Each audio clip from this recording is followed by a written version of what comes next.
ಅಧ್ಯಕ್ಷರಾದ ರಾಘವೇಂದ್ರ ಅವರೇ ಹಾಗೂ ಎಲ್ಲ ರೈತರ ಮಿತ್ರರೇ ಅದರ ಮಾಡಬಾರ್ದು ಅಂತ ಹೇಳ್ತಾ ಇದ್ದೀವಿ. ಅದೇ ರೀತಿ ಸ್ವಾಮಿನಾಥನ್ ವರದಿಯನ್ನು ಇವತ್ತು ಜಾರಿಗೆ ತರ್ತಿದ್ದಕ್ಕೆ ಹೊರೆ ಆಗ್ತಾ ಇದ್ದಾವೆ. ಇಂಥ ಸಂದರ್ಭದಲ್ಲಿ ನಮಗೆ ವೈಜ್ಞಾನಿಕ ಬೆಲೆ ಇಳುವರಿ ಕಡಿಮೆ ಆಗ್ತಾ ಇದೆ. ಇಂಥ ಇಳುವರಿ ಕಡಿಮೆ ಆದಾಗ ಇಂಥ ಪರಿಸ್ಥಿತಿ ಒಳಗೆ ಜೋಳ ಮತ್ತು ಕೆಲವು ಏರಿಯಾ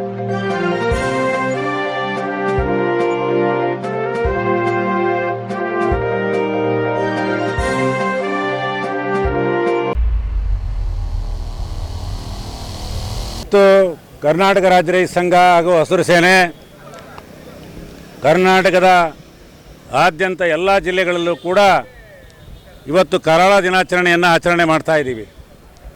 ಉದ್ದೇಶ ಕೇಂದ್ರ ಮತ್ತು ರಾಜ್ಯ ಸರ್ಕಾರಗಳು ಎರಡೂ ಸರ್ಕಾರಗಳು ರೈತನ ವಿರೋಧಿ ನಿಲುವನ್ನು ತಾಳ್ತಾ ಇದ್ದಾವೆ. ಕೇಂದ್ರ ಸರ್ಕಾರ MSP ಜಾರಿ ಮಾಡ್ತೀವಿ ಅಂಥೇಳಿ ಇವತ್ತಿನ ತನಕ ಜಾರಿ ಮಾಡಿಲ್ಲ. ವಿದ್ಯುತ್ ಶಕ್ತಿ ಖಾಸಗೀಕರಣನ ಮಾಡಲ್ಲ ಅಂತಕ್ಕಂಥ ಇವತ್ತಿನ ತನಕ ಘೋಷಣೆ ಮಾಡಿಲ್ಲ. ಇವತ್ತು ನ್ಯಾಯಯುತವಾದಂಥ ಬೆಲೆಯನ್ನು ಕಾನೂನಾತ್ಮಕಗೊಳಿಸಿಲ್ಲ. ಮತ್ತು ರಾಜ್ಯ ಸರ್ಕಾರ ಇವತ್ತು ಬೆಳೆ ವಿಮೆಯನ್ನು ಇನ್ನೂ ಸರಿಯಾಗಿ ಮುಟ್ಟಿಸ್ತಾ ಇಲ್ಲ.